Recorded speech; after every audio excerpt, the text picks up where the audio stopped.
আগে আমরা 1998 সালে দাখিল পাস করছি আমি, বুঝছেন, এসএসসি। তো আমাগো আমলে স্কুলের এসএসসির রেজাল্ট আগে দিত, আর মাদ্রাসার, আলিয়া মাদ্রাসার দাখিল পরীক্ষার ফলাফল পরে দিত, 20-25 দিন পরে আমাগো সময়। এখন না একসাথে দেয়। তো আমি কুমিল্লা শহরে তো বড় হয়েছি, ঠাকুরপাড়া এলাকা। আমার আব্বা কুমিল্লা শহরে ঠাকুরপাড়া বড় মসজিদে 43 বছর এক মসজিদের ইমাম ছিলেন। আমার এক মসজিদে, আমি ওখানেই প্রাইমারি স্কুল পড়ালেখা করছি। তো আমার সমবয়সী একজন, আমরা 2 জন এলাকায় দাখিল পরীক্ষা দিছি, মানে মাদ্রাসায়।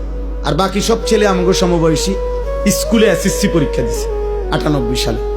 তো এসএসসি পরীক্ষার রেজাল্ট যখন দিছে, সব বাসার থেকে আমাদের বাসায় মিষ্টি এনে দিছে ছেলেরা। আব্বা ইমাম সাহেব না, ইমাম সাহেবের বাসায়।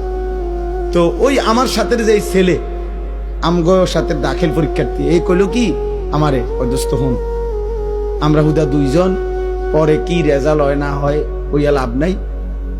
আমরা এখন সবাই একটা আনন্দ ফুর্তি করতেছে, চল আমরা দুজন কই যে আমরাও ফার্স্ট ডিভিশন পাইছি, তারার লগে ফুর্তি করি। আমি বলছি ভাই তুই ক, আমি বলতাম না, আমি আমার রেজাল্ট দিলে তখন বলবো, যেদিন আমার রেজাল্ট দেয় সেই দিন।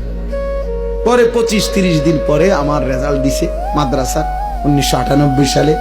আমি সারা বাংলাদেশে ফার্স্ট হয়েছি, 1 নম্বর, সমগ্র বাংলাদেশে ফার্স্ট স্ট্যান্ড করছি।